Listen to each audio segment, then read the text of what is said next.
Welcome to a radical discussion of independence, free will, liberty, and the left-hand path. This is Daimonosophy 2.0 with your host, Paul Frederick.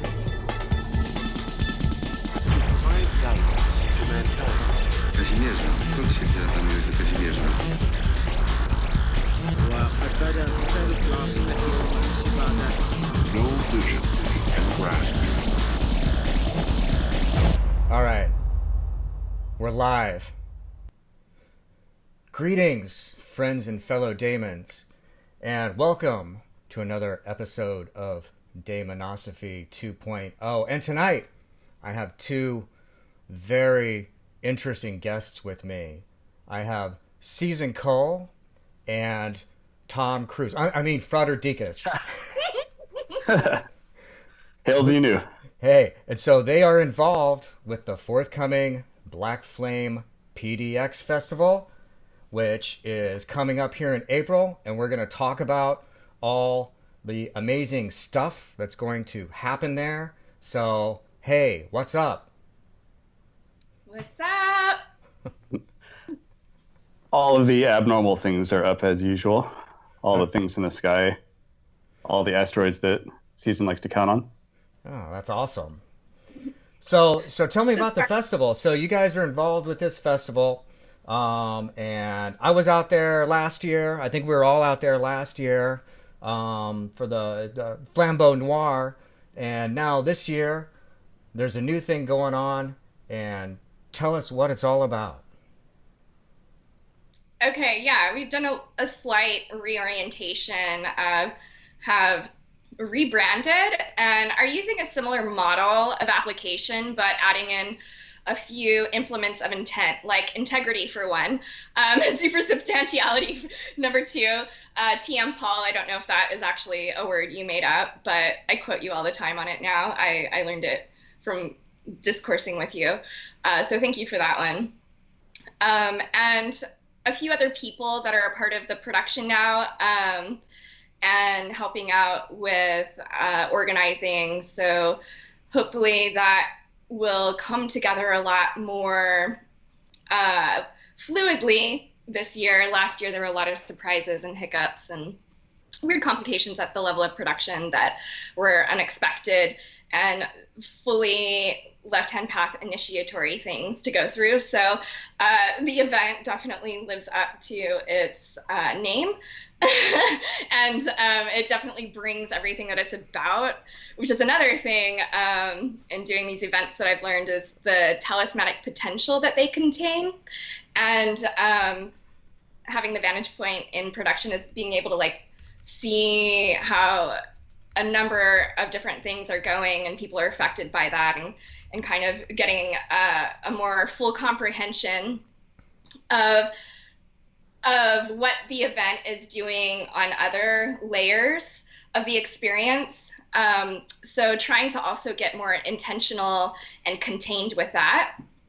So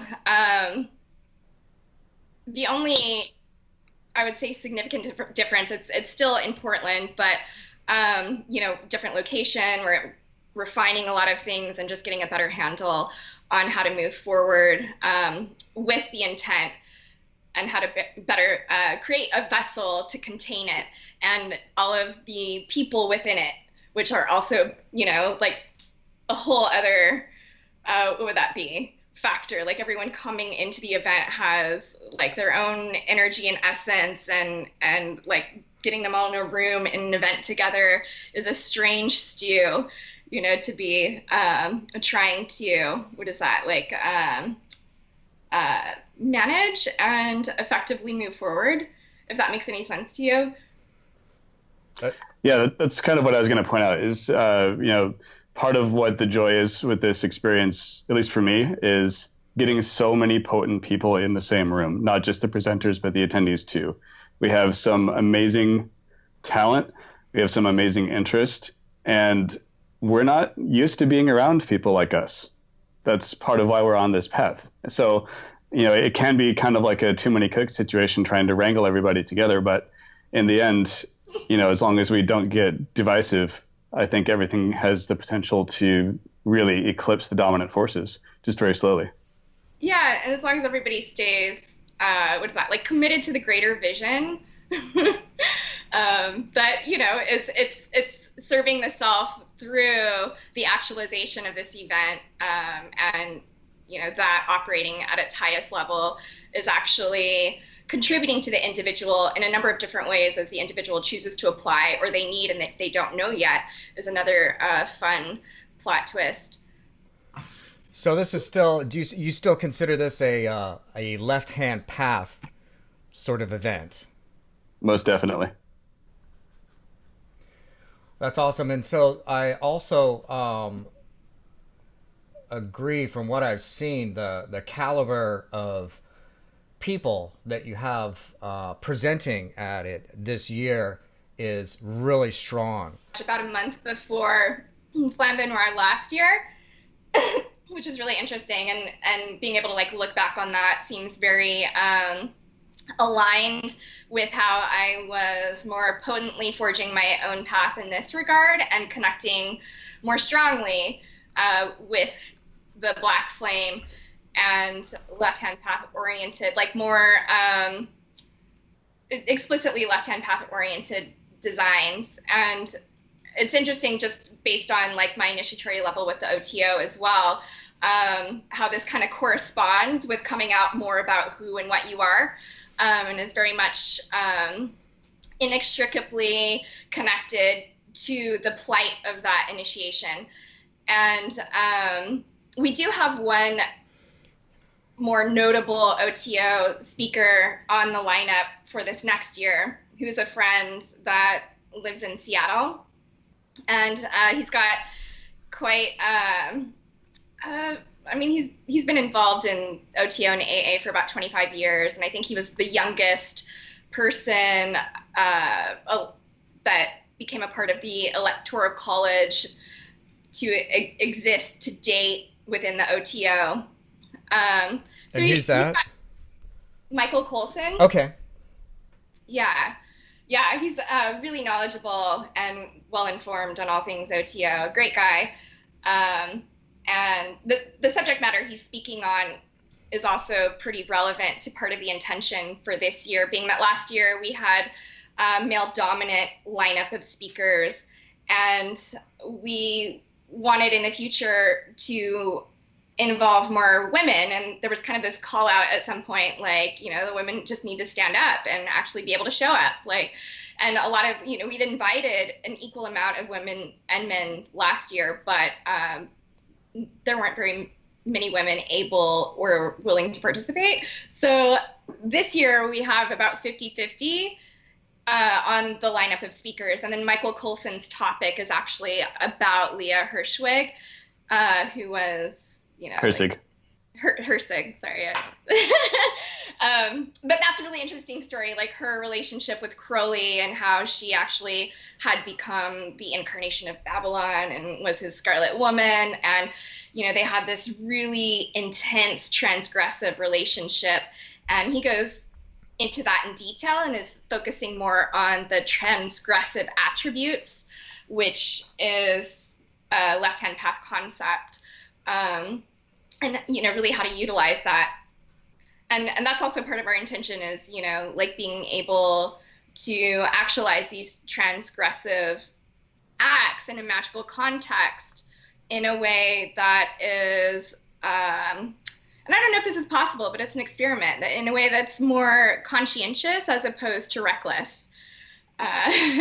That's awesome. I probably should have said, instead of saying OTO, I should have said thelemic influence. Yeah, I was about to say, point that out. Right. That's really what I meant to say. In terms of, the ideas. I think that's more significant when you're looking at a gathering like this, at a festival like this, like presentations like this. What is really important is the ideas that are being exchanged, not so much schools or organizations, because there's always like I know them, or I knew some guys once and then we had a falling out and blah blah blah, and it's like, well, that's all like kind of a different realm, right? That's all something that happens kind of in a different world than a gathering like this, where really it's a It's a blending and an exchange. There's a Greek word, agora, about like this meeting place type thing where ideas are exchanged. And to me, that's what more the function of something like this is an exchange of ideas, but a certain kind of ideas, a certain caliber of ideas, right? So this is going to be the same thing as like a coffee house where people sit around and philosophize and, wiseacre about things. Yes, and the coffee is especially pertinent too. Like this is actually what used to be known as a salon in the Renaissance era. It's a gathering of not reactionary, but revolutionary thinkers in a place all at the same time, almost like a temporary autonomous zone. And it's what I wanted actually from OTO and didn't receive. That's another story. But the cool thing about this is we're going to be bouncing ideas off of each other, off of our own internal monologues, to actually have a spark of inspiration that we may not normally get in our solitary existences, because we're so, as left-hand path, I don't want to say followers, but practitioners of the left-hand path, we're naturally solitary by nature. We're not used to being in groups of like-minded individuals. We're always the adversary. So this will be a nice thorn in our side, metaphorically, to actually create some progress. That's an excellent point. And you mentioned Total Autonomous Zone. Have you read that book, that Hakim Bey? Yes. I did find some rather unsavory elements to his character, but the work itself is fine. Yeah. Like what kind of unsavory elements? I found out that he was kind of along the lines of who was it, Geisen or Ginsberg that was in the NAMBLA. There's a connection there with Hakim Bey too. So I didn't know that. I had no idea. Yeah, so I kind of shelved my recognition of that author, but I recognized the project. Oh, okay. All right. Well, I guess I'll leave that book wherever it was. I'm not sure where it is anymore, but I remember reading that book at one point, Total Autonomous Zone, and that was like very at the time of my life when I read that book, I thought it was like very significant. Absolutely. Very, like in the whole concept of spiritual anarchy, complete and total radical individualism, which is something that's so missing today.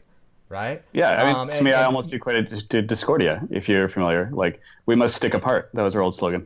Yeah, no, absolutely. And it's like those ideas that came out, and I believe, correct me if I'm wrong, but the whole Taz thing, that's a product of the 60s, of this period in the 60s, before the 60s got kind of mowed over and blurred with like a sort of flower children, sort of like collectivist sort of thing. But in the early part of the 60s, there's like all these like radical individualism ideas through Taz. And then of course you had like the Church of Satan, like a total radical take on individualism. So with all of that, thinking of these past movements and how they faded away, and gone underground, perhaps for a few decades. What do you think's going on right now? Because you're now steering this new left-hand path conference out there, and there's been like, I don't know, 4 or 5 of these things going on for the last few years, just recently. What does that mean in the big picture of things, in the big aeonic picture of things? What does that all mean? It means that something very focused is breeding beneath the feet of the populace, which will erupt at the next opportunity. And we're riding the wave of that current. We're just tapped into it, and we're like comets on its edge, and we're like just willing to create a container to carry that light for however long it's serving its purpose. Yeah, we're not a bunch of like Satan worshippers or anything like that. We're more in line with, like you were saying, individualism. We're radical people that are nonconformists, and they're even nonconformists among the nonconformist group. Like that's the whole point. We're not going to be responsible for any new satanic panic, but we are going to change the dominant paradigm. Well, and also it's speaking to like a greater truth in us, and this is the kind of party that I'd want to go to. And if the moment is right for that, and I can see opportunity to help that blossom, I'm just jumping on it. I have the availability and accessibility at the moment, and the willingness and the nerve. Yeah, it's just like all of these things lining up and being able to recognize that moment and striking while the iron is hot. Yeah, Anton LaVey famously once said that there's no greater force in the universe than an idea whose time has come. Absolutely. We're nearly there. So that's what we're trying to figure out is the time right? And there's interesting things. There's definitely some interesting things going on. So here's another change I want to ask you about is that the name of this conference, you're calling it Black Flame. Can you talk about that? What does that mean? And how did you arrive at the decision to frame it in such a way? It's like carrying the spark of the individuated truth, and this dovetails into what you were just asking, and it seems I can really only speak for myself, but in how I perceive what is going on culturally, and in contrast to what I'm experiencing, you do see a lot of divisiveness among people and a lot of desire for, what would that be, a personal truth to come through, a lot of passion, yet being expressed through old modalities and somebody else's script. And a lot of people playing roles that, seem ill-suited to them, yet it's a venue for them to be able to channel their passion. And just in certain friends that I know that have gotten caught up in different waves of mass hysteria on one side or the other of whatever the issue is, and knowing them as people, and then seeing them sort of get possessed by this thing, yet seeing, okay, there's a greater truth that's trying to speak through them, waving that flag or whatever, the banner for whatever issue that is. And as somebody, I've been writing my entire life, I've always explored my relationship with authorship and how I express and utilize language, and how things are already being expressed, and playing with my relationship to that to create my own story or truth, and to be able to write my own script, and to speak from a place that is authentic and something that isn't just rehashing already expired moments. And with the Black Flame, that has come into my vocabulary within the past few years. And the more I've explored that subject matter, the more I've found, it makes sense in like esoteric terms, being that, we all have that divine spark that we carry within us, and there's a personal responsibility to cultivate that and to grow and develop it, and to also see how that is a reflection of what would be a greater truth, but how what you're doing with it also adds to the greater truth in a way that whatever the universal experience hasn't already developed in the way that you, in your particular personage, can and would. And the commitment and the desire, passion, and capability to apply that and to further it. And now, so one thing, go ahead. Oh yeah, so I'm always like living on the horizon of myself in general, just as like a crazy, eccentric artist, and seeing how that corresponds with these esoteric and occult concepts. And what has happened to me in the course of the past couple of years in going to these types of events and exploring more Luciferian ideology and identifying with that, how potent that's been, and the desire to really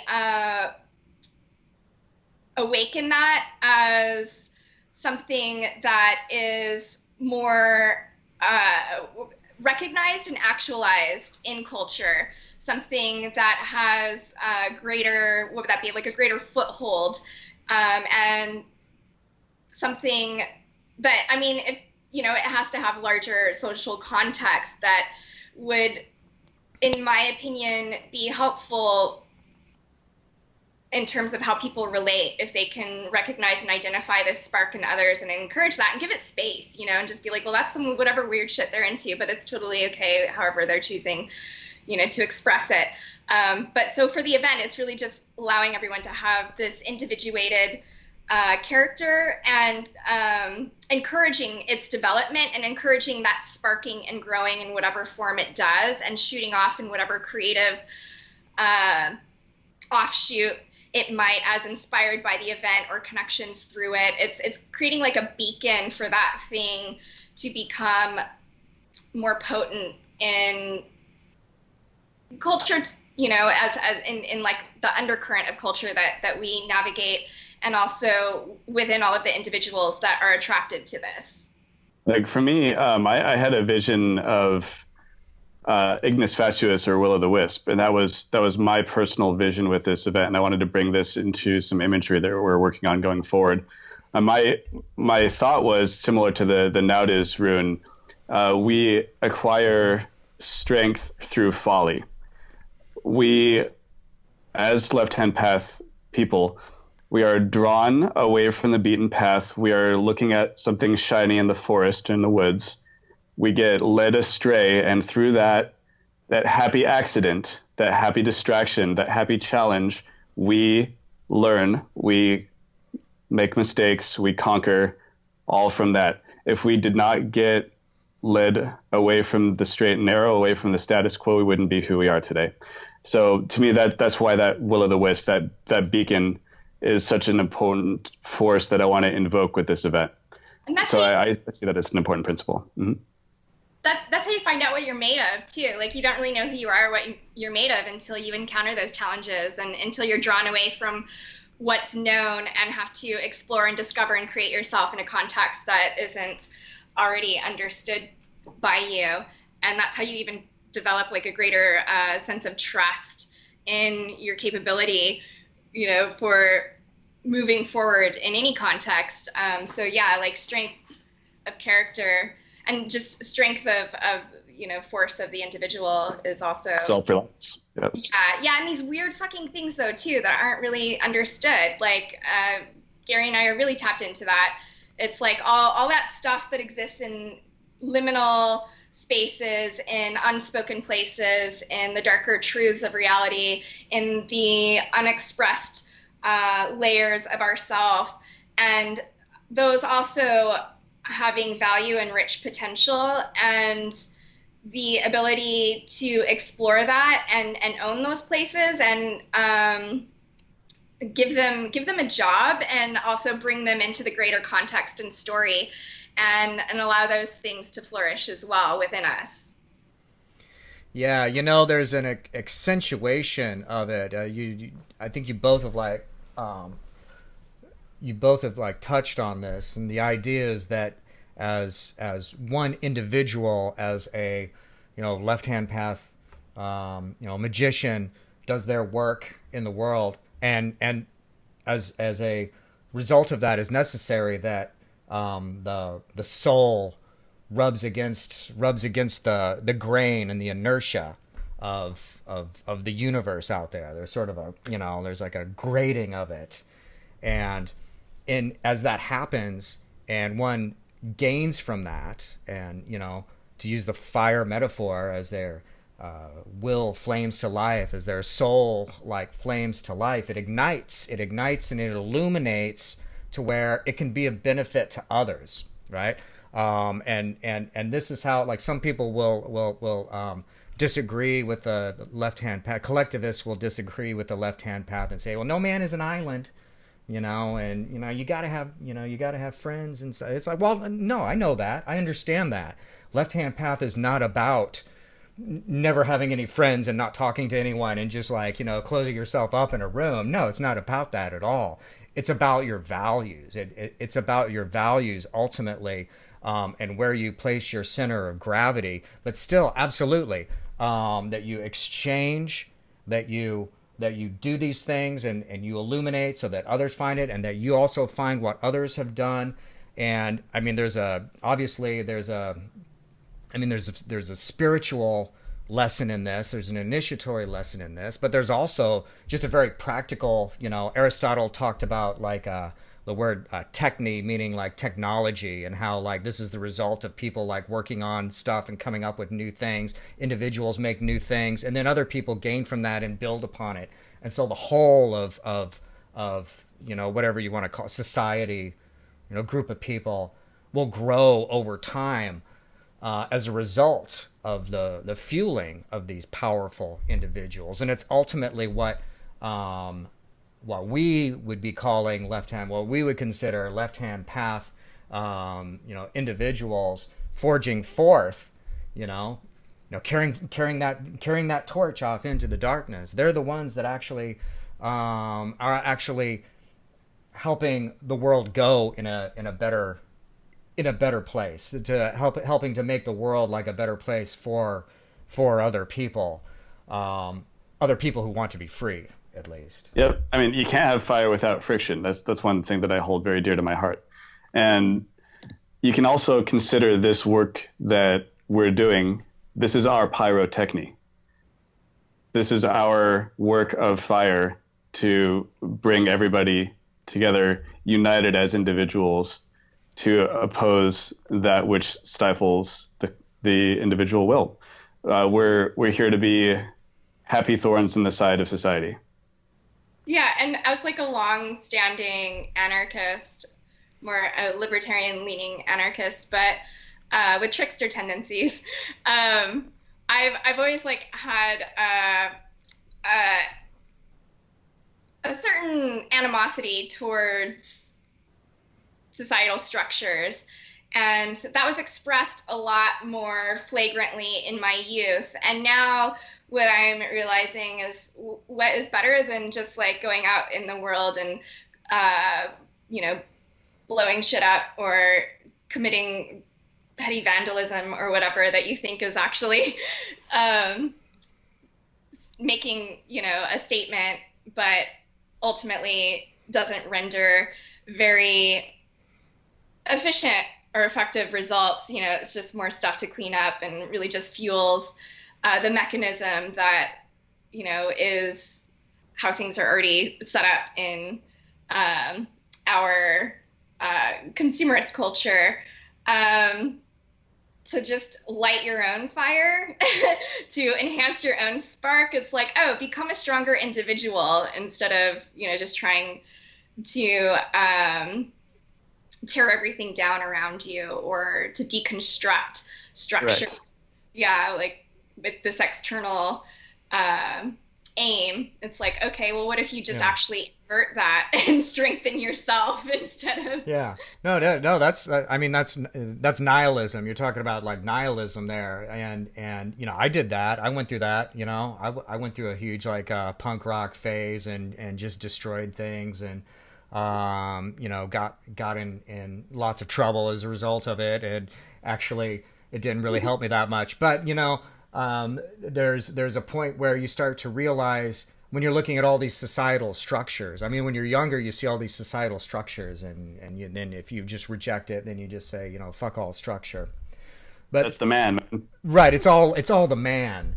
But then you get to a point where you realize, well, no, there's different structures. There's societal structures that are voluntary, and then there's societal structures that are forced, that are coercive and that are forced upon us, and still, so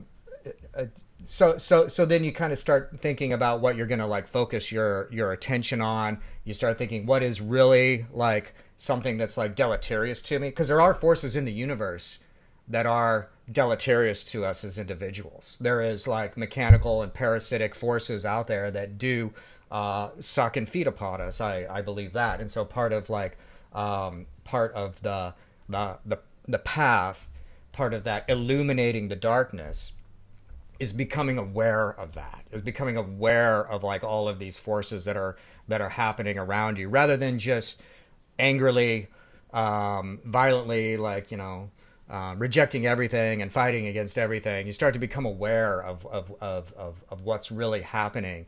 And I think simply in that awareness, simply by becoming aware of these things, you gain some sort of independence from it. Absolutely. Yeah. I mean, we can look to Shakespeare. Some are born great, some achieve greatness, and some have greatness thrust upon them. In my understanding of that as well, once, like you were saying, once you're aware that you get, a certain sovereignty from that thing having authority or control over you. And I mean, this is how I felt about fears my entire life. I always confront my fears head on because I don't want anyone to have that fear's not going to be the boss of me. Like, nobody has authority over me. So I'm willing to take a lot of risks in my life just to not be my own fear's bitch. And when exploring this concept that was thrust upon me quite violently at a very young age, and a magical context, I came to understand the thing that I felt was coming to feed on me was actually my own power that I hadn't actualized yet. It was my own misunderstanding of what I was coming up against.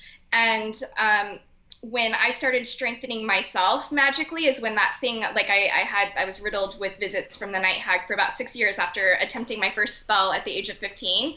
And I mean, this was like a horrible, like I didn't sleep for like 6 years. Some demon was trying to attack me, getting into my body that I'd have to fight for night after night. And it was really intense. But like when I started getting more training and when I got my first, attunement or initiation in Reiki is when I actually started gaining some control over those things coming in. And that's when I realized that I was calling on power and doing my first spell, and I wasn't ready for it at the time, couldn't receive that power. And so it was coming up against all of like my own psychological constructs that weren't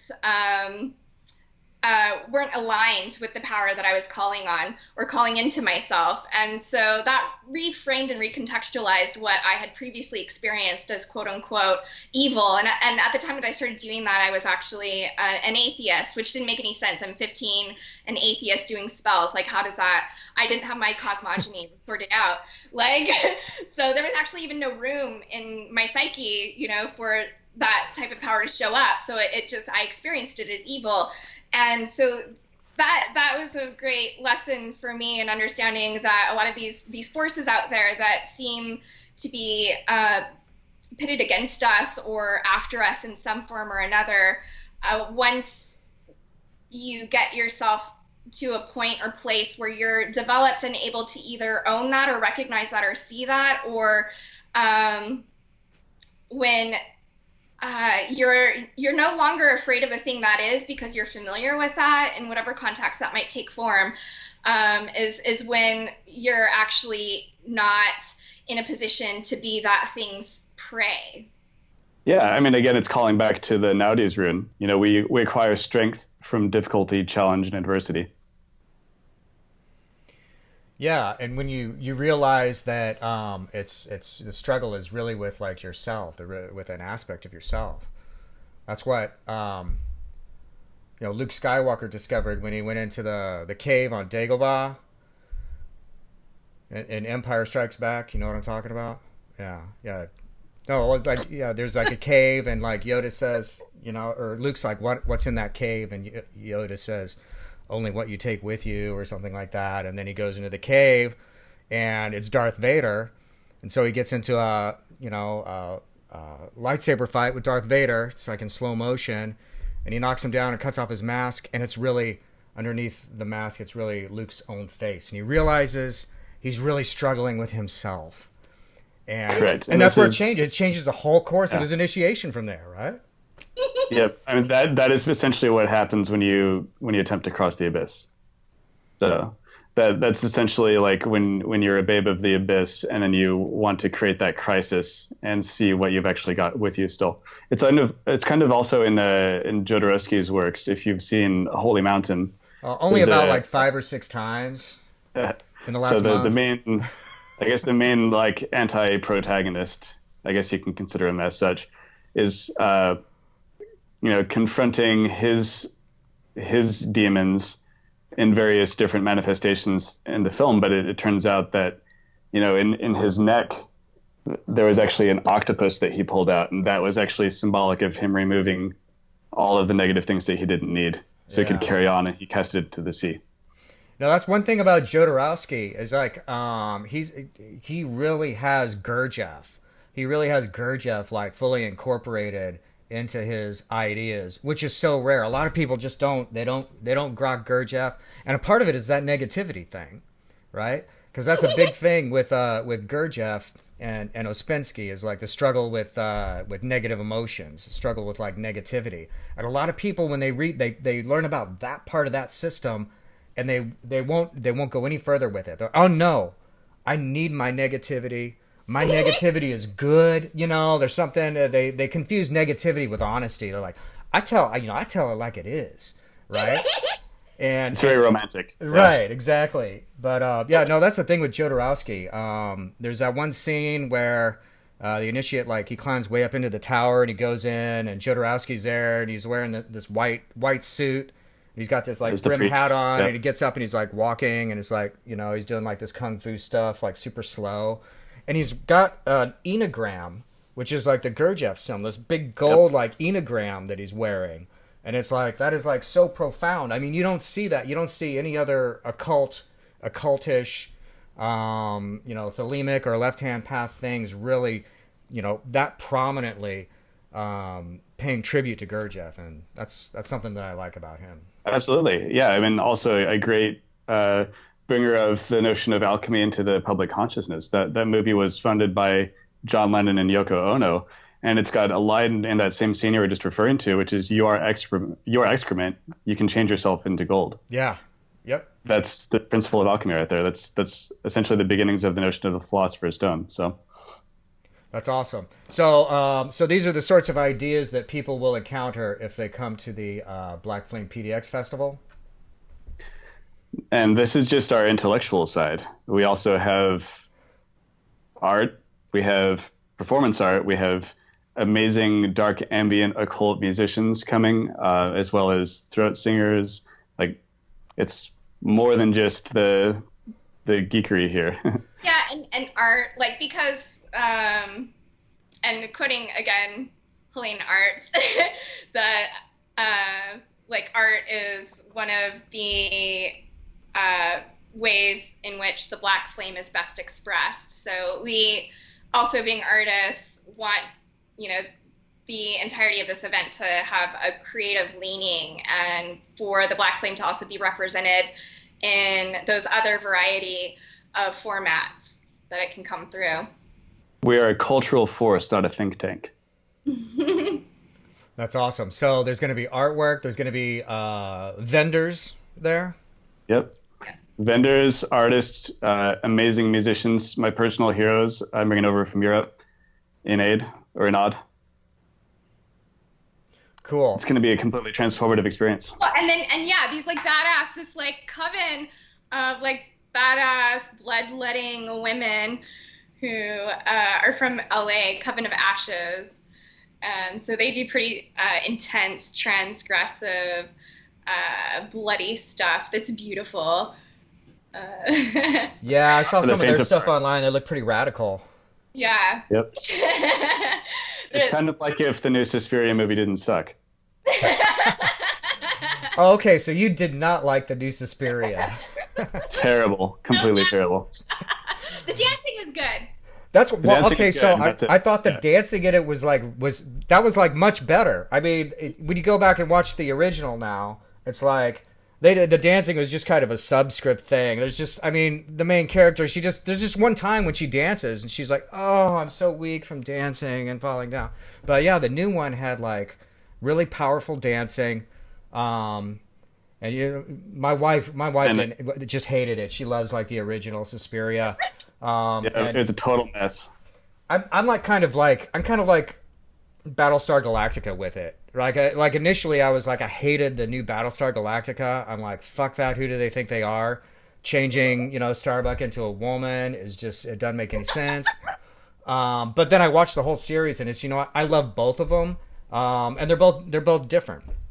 I feel the same way about Dr. Michael Aquino's Satanic Bible, right?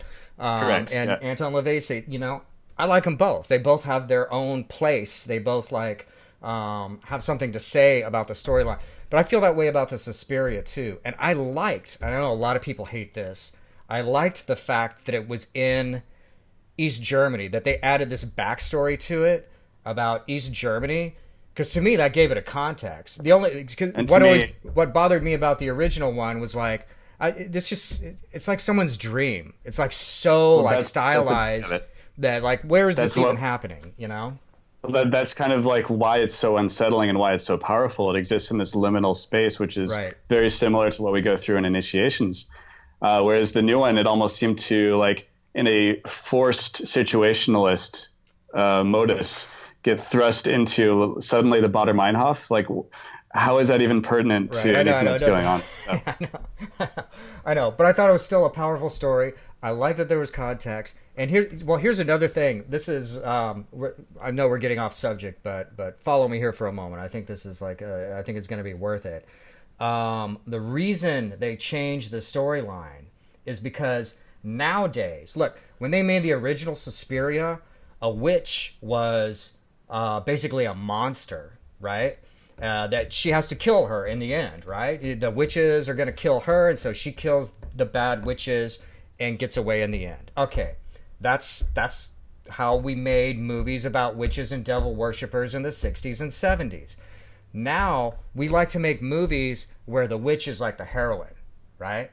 She's like the hero. I thought that movie, The Witch, is a great recent example of it. Well, it ends up in the end, she ends up being the hero, and she ends up, being the witch and everything. And that's what people want to see now. They want to see the witch win in the end, but they want the witch to be a good guy. And so, the ethics of it, the morality of it gets all confused. But I think that's part of it. Part of the reason the storyline went the direction it did is because nowadays people want to see the witch be the winner at the end, and that's what happened. It's a valid point, but also on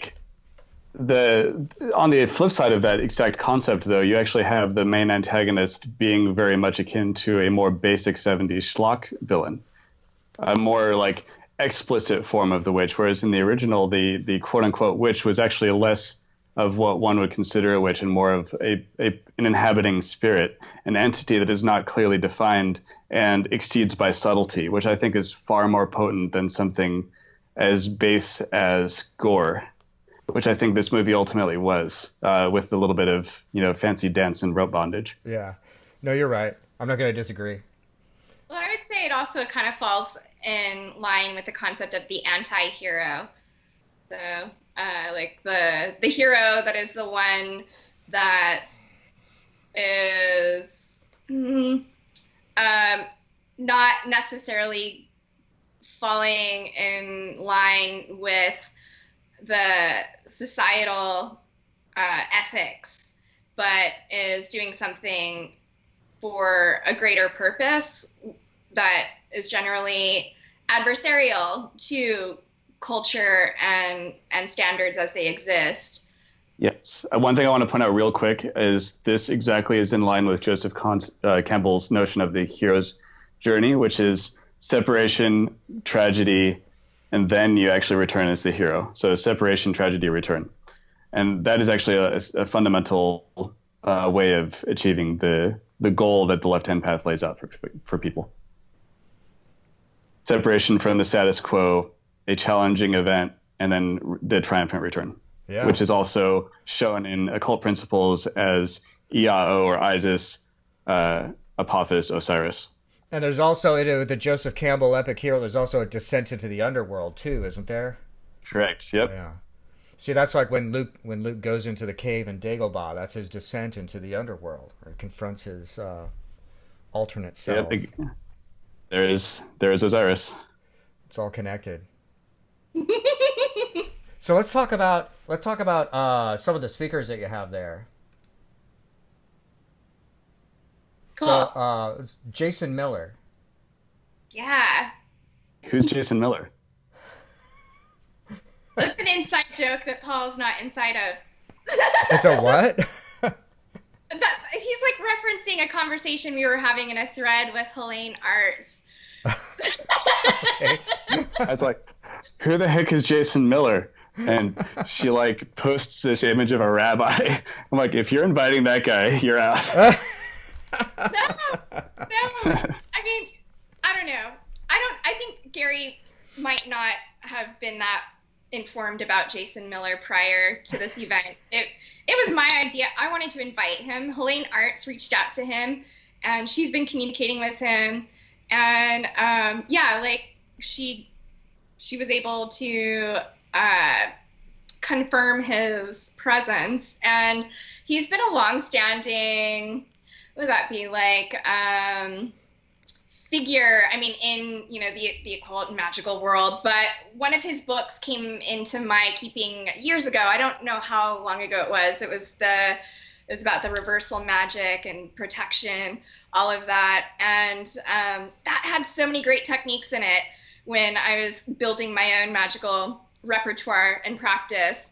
And it was really influential in my own furthering in, you know, my personal work. So I've been keeping up with his books ever since. And I didn't even know he was that, like, I'm like, the guy has books, right? But then ever since he became involved in this event, I realized how popular he really is. I didn't know he was that big. But I was like, well, the guy's written some books. The books were good. I appreciated his books. The workings worked. So, you know, he's a magician. That's all that mattered to me. I didn't realize he was sort of a magical superstar. And but yeah, he's kind of a big deal. And I don't know that Gary was that like, I don't know that you'd been exposed to him that much before. So there was this this side conversation going on between us where he's like, who's Jason Miller? And then he's like, what is it? The beer. And then Helene Arts just found a bunch of other Jason Millers out there who happened to be rabbis and all this other stuff. And so she was kind of fucking with him. And then I was just laughing the whole time because I thought it was just hilarious. The prankster side of my personality that comes out during event planning. I quite amuse myself sometimes. That's awesome. As long as you're having fun, that's all that matters. Yeah. Well, having fun and being productive, of course. Yeah. No stagnation allowed. Yeah. And then Michael Coulson, his name came up earlier. Can you talk a little bit about him? Yeah, amazing person and friend in Seattle, also a member of the OTO and longstanding practitioner of magic and AA. I don't know if he'd qualify as an adept. He didn't call himself one, but he's been involved with that for quite a while, which is the actual magical order within, or that isn't within the OTO, but is closely associated. And interestingly, which has been another theme that I've noticed with a lot of people involved in this event, or even venues and anything that kind of touches it, there is often this simultaneous experience going on in some realm of their experience where they're, or some realm of their life where they're getting, like rejected by another group, or there is some sort of contrast going on between them and some other established norm, and they become the outsider. And so he's recently had some weird stuff going on with the OTO that he's kind of become this figure, the adversary within a certain issue. That these are the kind of people that we want to collect, you know. Like we're, you know, me, you, Michael, I know one of our biggest influences, can I mention DRJ, Susan? Yeah. Yeah, David Richard Jones, who's a massive influence, is infamously a scholar and a very opinionated one who will not side with either faction currently going on in OTO and AA. And he's a main beacon as far as I'm concerned. So I think that kind of spirit is the kind of person that we want at this event. So we're also having Coyote, the blind. So I think that's so awesome. I'm so excited about that. Like his presentation last year was just, it just blew me away. I mean, I had no idea. I had no idea what to expect. I hadn't seen him or talked to him before. I'd met him a little bit before. Like, oh, he's a really nice guy. And then he came up and he gave his thing, and I mean, he just transformed the whole room and the whole mood himself with his whole. Well, actually, I have to take halfway credit for that though. Gary, that was actually happening. So yeah, okay. Gary. Why not credit? Yeah. Well, yeah. It was the combination. So Coyote is a fucking magician, and this is what I love about Coyote, who's been a long-standing mentor and teacher of mine, is that, you know, a lot of people can show up and talk about magic, and they may or may not embody it, but like Coyote can show up and make the magic happen. And it's like, you know, he can shut the rational mind down and open up a space for people to experience real magic and not just sit there, you know, languaging about it. Although the modality that he uses is also through storytelling and it's language, but he's using those words differently, and he's expressing something else through those words that aren't just common conversation. And Gary, he was thinking about having music as a backdrop to what he was doing, because he likes to do all of these things where he's combining other art forms with his tellings now. And he ended up talking to Gary, who was DJing the event, about possible combinations of music. And Gary was like, I know the perfect thing. And he combined 2 different coil tracks. And Actually 4. Oh, 4? Yeah. I didn't 4. Wow. Okay. All at the same time. But Gary, so this is the weird thing, because Coyote is the Tolteca, right? This gets really deep. Coyote's a fucking Tolteca, and Gary has like the original fucking Toltec DNA. Like his mother gene is it's like alien. It's from what is known, it's recognized in the test. We both got our DNA tested, and he's got the mother gene of like, what is it? The M thing. It's like the alien mother gene. Yeah, that they're like possibly of Atlantean origin. And so to me, when I saw them get together and do that, I was like, yes. I was like, it's like the original Atlantean DNA coming in, you know, to play with like this Tolteca, you know, magician, blah, blah, blah. And I was like, that is fucking magic. Yeah, and the beauty of that exchange was that it was completely unspoken. He came to me and said, I have an idea. I want you to do sound. And I said, I have an idea. I'm going to do sound. And I knew exactly what I was going to do already. What I did was I took all 4 tracks of Time Machines by Coil, which is meant to act as the name suggests.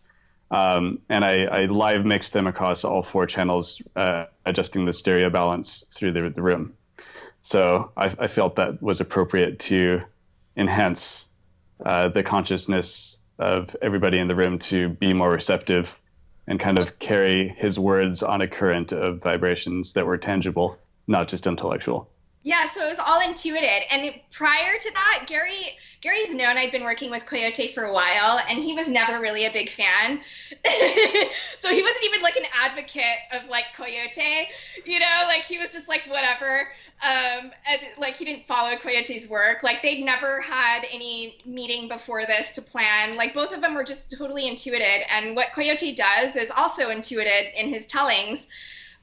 He doesn't, you know, that's not scripted. There wasn't anything written out before that. Like he just showed up in that moment. He did have a talk planned that he ended up doing away with in the end. He changed his mind and he was like, no, I'm going to do a telling. And then he didn't even know what it was going to be about.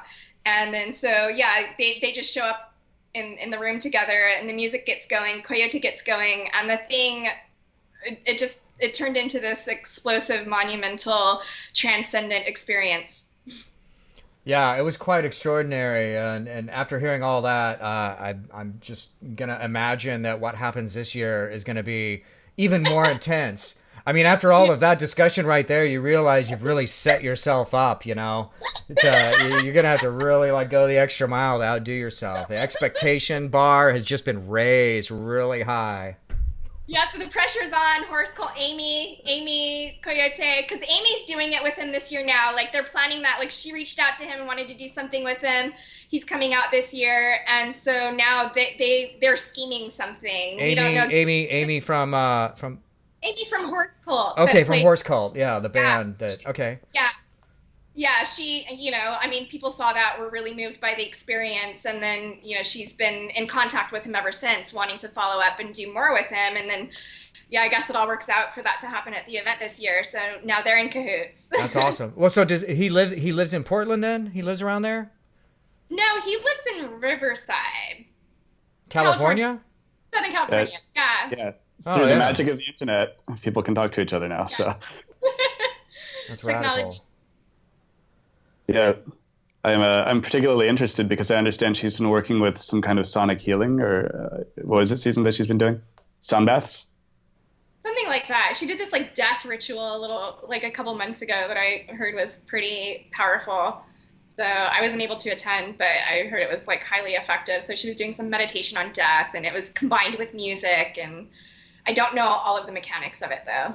Oh yeah, and I will be recording Coyote's presentation from the Sunboard this year. So if anybody wants to be on a record, All right. We're going to be recording everything this year. We're actually going to have somebody at the event the whole time who's filming all of the presentations. We're like trying to go so pro, man. We're like refining every element of it where it can be refined, including having Paul as the host. Yeah. the host with the most. Yes. Which is super The Demon exciting, Host. man. I'm so excited. Thank you guys for putting that out there. I'm really excited about that. I think it's going to be it's going to be fun. Yes. I can't think of a better fit for our presentation. So Yeah. it's gonna be awesome. Yeah. So you guys got, you've also got Jessica Hall. Yeah. She's a female filmmaker from Canada who recently made a film about somebody who was a friend of hers who was also a left-hand path practitioner and has recently died. And that film ended up in a few different film festivals, and then she's followed that one up with another one about Witch Hollow, which is Helene Art's thing in Canada.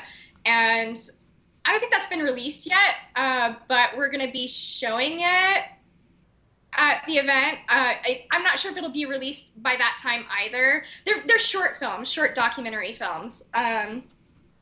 And yeah, so she's going to be showing these two short films and talking on their subject matter if people want to explore that more. I'm excited about that. So I've seen the movie that she made about Kirby, because I knew Kirby. He was a good friend of mine. I actually had him on the on Daimonosophy. Obviously before he passed away. So I'm excited that's happening, and that actually this that was actually made by him, the medallion there. So so I'm really excited about that. I think that's really cool. Find that episode? I hadn't seen that episode of yours. Yeah, it's episode, I don't know, 10 or something like that. You have to go back a little ways, and it's all audio. It's if you go to the SoundCloud Daimonosophy page, you can find it there. But yeah, I did a interview with him before he passed away, and he talked about how, I mean, he talked very openly. I mean, he was like this with everyone. He was just very open about everything that was happening and where he was going with it, and he was very positive about everything. I encourage you to go check out that conversation, because it's just intense. He talks about how when he first heard about it, he talked about how this movie was made. Because I think the whole the part of the whole story is that it's like, the movie. I think the movie was made like right after he found out about it. I'm sure I'm sure Jessica Hall, when she's there, she's going to talk about all the details of it. During this interview, he talks about that whole experience and where he's going with everything, and so it's very, very, very, very intense, very interesting. Maybe we can sample some of that in one of our Brujentropy tracks. Yeah, I think that is definitely a possibility. Let's see. So, what about you've also got Toby Chappell? Yes. So I'm excited about that. He's a good friend of mine. I've spoken with him at different things before. So I know he's going to be really good. Yeah. He's got a book coming out on infernal geometry, I think is the name of it. I hope I'm repeating all this right, or he'll get mad at me. But it's about the law of the trapezoid and satanic numerology and infernal geometry and all that stuff. So I know that's going to be really cool. Yeah, I'm particularly interested in that. And let's see, we have Diabolus Rex. Yeah, that is so exciting. Yeah, we're just harvesting from all of your show, your past guests on Daimonosophy. No, I think that's awesome. I mean, I don't know. Everyone, knows the story for me. Is like I met him at the last Portland gathering that you all had at that bar Lovecrafts, and I recognized him from seeing him around before, and I went up and said, "Hey, are you Diabolus Rex?" And he's like, "Yeah." And we just started talking, and so I'm really excited that he's like giving a presentation. So what is he doing? He's showing a film about his. Yeah, he wants a certain type, and I have to look back for the technical terminology for this. There's a particular type of animation that he's going to have done to express and explain how his Ragnarok works. So Ragnarok machine specifically. Yeah. Yeah, his Ragnarok machine. So he's going to he's in contact with somebody who does animation now. One of the other co-organizers happens to have a friend that works in animation. So when he said he needs to find somebody who does animation, we were very quickly able to give him a lead on that. And so I don't know how that's going yet, but the plan is to have that finished and show that at the event so that everyone can see how that works and understand the dynamics visually. That's demonstrating a principle that I'm very happy with, like normal people who have no interest in the occult or the left-hand path or anything like that. And people like us are usually so far and few between, or so few and far between, that we don't get the chance.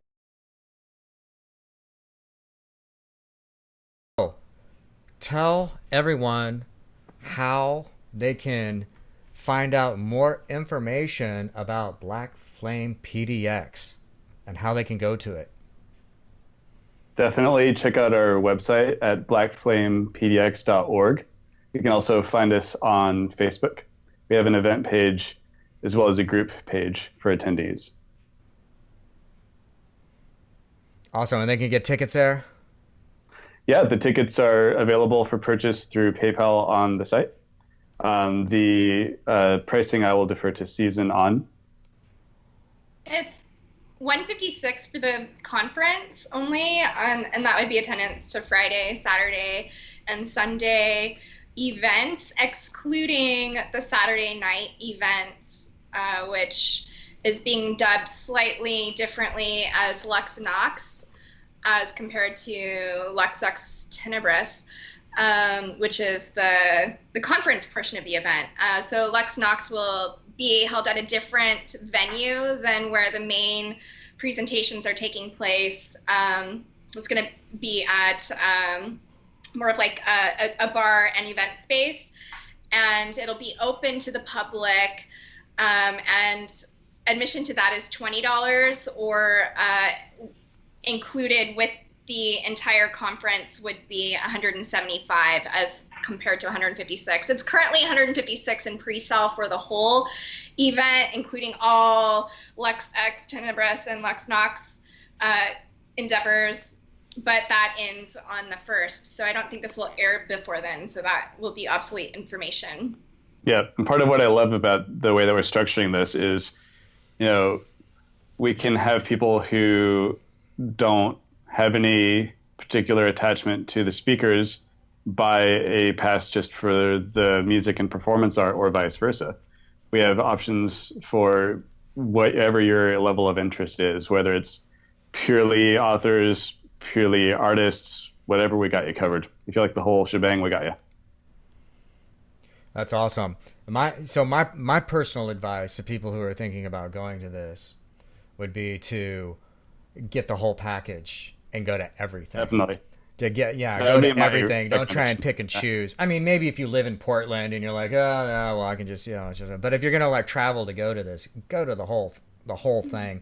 And one of the unique things about what you guys are doing, and because you did this last year, is that you're incorporating music into it, and that's like really important because the whole timing of it, you go through this process of doing some magic and hearing some speakers and all of this, and all these ideas build up, all these interactions, all this energy like builds up, and then you have this opportunity with music, and you can just like shake it all out. And Can I it's revisit powerful a thing. question? Oh, Yeah. sorry. Yeah, because like last year you were talking about why magicians are left-hand path magicians and music, and last year I was like interpreting that question in a more general or broad sense as being art, like why art, and then I was like sitting with why music though for I don't know, like some time after that, and what came to me in response to that question in a more specific leaning was that music is the only medium where you can of art where you can actually alter the space. Like you can touch the space through the sound waves. You can change the space with the sound waves. And you can do that with your voice as well, but when you're doing it musically, it also accesses different states of mind. So it doesn't have to only penetrate or access or activate the rational thinking mind. It activates and accesses other parts of our like consciousness, and it can enhance and bring those about, as well as actually being able to touch the space through the sound waves and create its own atmosphere. Whereas if you're looking at a piece of visual art, it's like, okay, that can affect you internally. You can perceive that and have your own experience with it, but it's not necessarily going to change the whole space and touch everything and everyone around you and create an atmosphere. It's not like unfolding whatever parts you put into the music into the room and making those two things come together in that moment. Mm-hmm. Yeah, I like to say you can close your eyes, but you can't close your ears, at least not effectively. And also, Yukio Mishima is famous for saying there's nothing so akin to life as music. Even if you close your ears, though, even if your ears are plugged, like the sound waves will still touch your body. Still affected, yeah. Visceral, yeah. Especially if you're operating on the sound level and sound frequencies that are utilized by an odd or an aid. Those guys are just masters at what they do. They completely can transport one's consciousness into the astral in mere seconds. Yeah, and they're from Germany and have this. Gary was just going into it, before we were recording, but they're into Fraternus Saturni, and Gary knows more about their history with that than I do, but it's a long-standing magical German order that also was known to be a sort of Luciferian evolution of the OTO in a way that became somewhat adversarial to the OTO and has all kinds of weird shit going on, including like an alien what is the alien figure they do ritual malformation around? Yeah, it's an alien bust that they use. I think I've got a picture of that guy. They have an alien Igor that they do like ritual circle jerks too. Yeah, that's the guy. Or That's the big Fraternus Saturni guy. So you're familiar with that book, Fire and Ice? Mm-hmm. So like the whole story about that I heard was that Stephen Flowers was his plan was to write he was doing his like thesis on Gnosticism. And it's like that, or Hermetic Magic. And that later, many years later, came out as his book, Hermetic Magic. But that was the main thing he was working on. And he was like in Germany on a train or something. and had a conversation with a guy, and the guy ended up being like the in the Fraternus Saturni, one of the surviving members of it, who had all this documentation, and from that, and he talks about this in the book Fire and Ice, and from that he went and wrote the book Fire and Ice, and continued to go on this whole thing about runes, like his whole direction. Then then he did Futhark and all of his other rune stuff, and went through this whole like. I guess what initially a detour, which turned into a huge like life work type thing, and then much later came back and said, okay, then he came back and did the Hermetic magic thing. But yeah, no, that's exciting. I did not know that about that band, and that's really intense. That they're creating some oral representations of that. Correct, and they that was one of their influences about 10 years ago, and they've actually moved on to working directly with astral forces. The most recent album is called The Nine Colors of the Threshold, which is essentially like each track is operating on a different wave of aether, so to speak, a different frequency to transport you, as aforementioned. And so we're going to see these guys if we go to Portland, right? Yes. I don't even know when the last time they were in the States was, so this is especially... I don't know that they've ever played in the States, to be honest. Yeah. Wow, they've been heroes to people like myself who are, not interested so much in conventional music, but we're interested in what sound can do. I consider myself a sound engineer before being a musician, and innate or inad, however you want to pronounce it, have been like the unattainable goal. Like we want to have a hope that one day they'll come to the States. Well, I said, well, we've just had somebody unmentionable bail on our concert, so why don't I just get an aide to come over here? I'll just do it. Yeah. And that's how you get things done in a left-hand path. You don't wait for somebody else to do it for you. You just go and do it. Hell yeah. Well, that's awesome, man. I'm really like amazed with everything that you guys are doing. So let's round this all off with some actual music then. So tell us about what we're going to hear next. So our project is Brujentropy, and we are, I guess you can consider us somewhere at the intersection of death industrial, power electronics, and avant-garde punk, with spoken word or spoken weird as delivered by Seasoned Cole. I personally play a Korg MS-20 semi-modular synthesizer and an Arturia microbrute drum machine through some heavy distortion. We operate in a sphere of influence that rejects music theory, working purely with intuition, channeling Jung through noise. All right, awesome. Well, guys, thanks for coming on here and enlightening us on what's going to be going down in the city of Portland in April. Really excited about it. I'm hoping everyone who's listening to this is going to try and be there. I'm going to be there, and I'm going to leave you all with the dark sounds of Brujentropy. Brujentropy. The Brujo entropy. Those cross-language barrier portmanteaus are tricky.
If you dug the Black Flame Tarot, then you've got to have the Black Flame Tarot book.